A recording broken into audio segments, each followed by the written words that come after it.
That first step.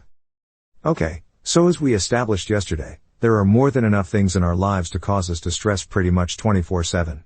In fact, a lot of people live like that.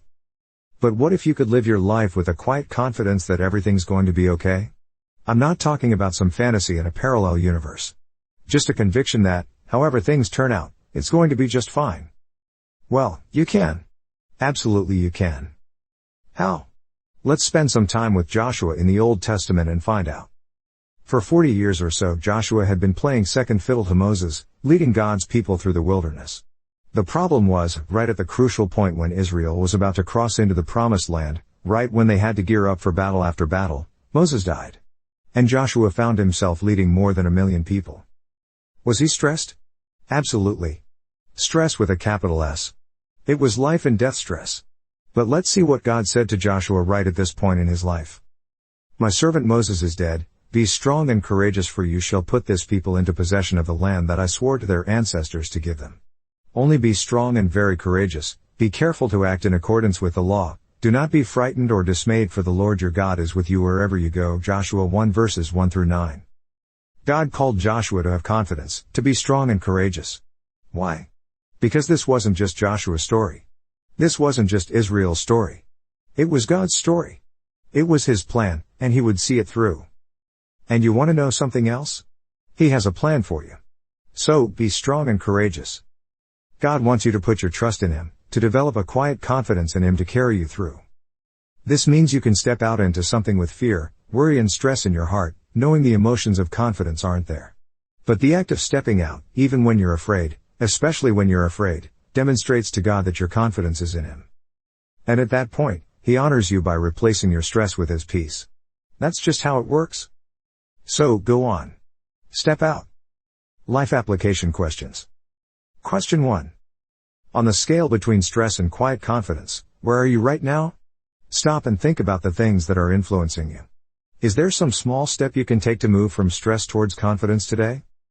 Question 2. God called Joshua forward to go and take the Promised Land. Which of God's promises is He calling you forward into? Question 3. Have you stepped out into those promises yet? How did it feel? Or are you holding back?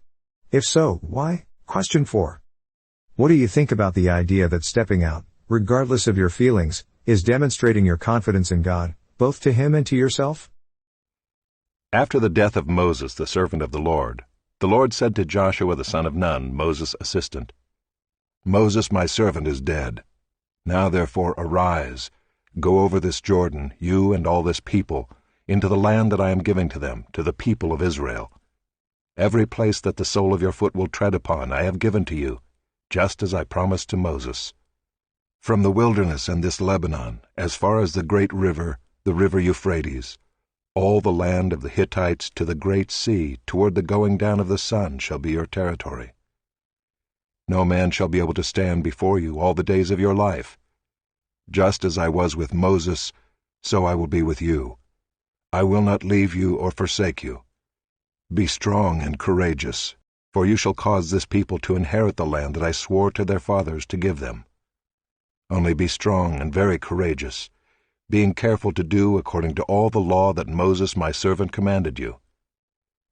Do not turn from it to the right hand or to the left, that you may have good success wherever you go. This book of the law shall not depart from your mouth, but you shall meditate on it day and night, so that you may be careful to do according to all that is written in it. For then you will make your way prosperous, and then you will have good success. Have I not commanded you? Be strong and courageous. Do not be frightened, and do not be dismayed, for the Lord your God is with you wherever you go. Do not be afraid of sudden terror or of the ruin of the wicked when it comes, for the Lord will be your confidence and will keep your foot from being caught. And which of you, by being anxious, can add a single hour to his span of life?